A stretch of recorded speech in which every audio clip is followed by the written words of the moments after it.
أعوذ بالله من الشيطان الرجيم سورة المجادلة مدنية اسم بسياتي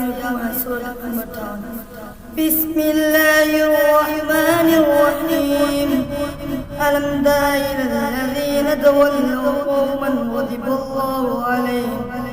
ما هم منكم ولا منهم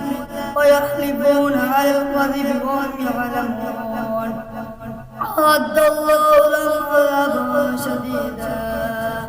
إنهم ساء ما كانوا يعملون اتخذوا أيمانهم جنة فصدوا عن سبيل الله فلهم عذاب مهين لا تغني عنهم أموالهم ولا أولادهم من الله شيئا أولئك أصحاب النار هم فيها خالدون صدق الله العظيم.